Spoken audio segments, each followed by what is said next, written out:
Good morning, everyone. My name is Chef Roche from Waterfront Insula Hotel, Davao.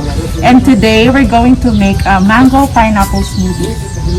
So for this, we need 1 cup of pineapple, 1 cup of mango. Both are slices and preferably frozen. So 1 medium-sized banana, 1 cup almond milk, and 1 tablespoon of chia seeds.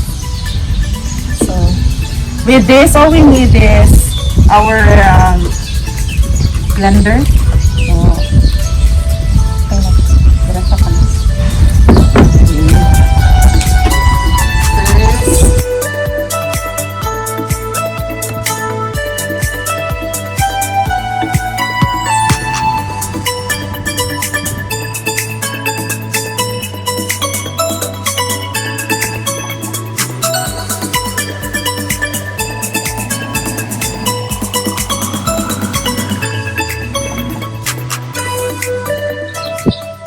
Put our chia seeds.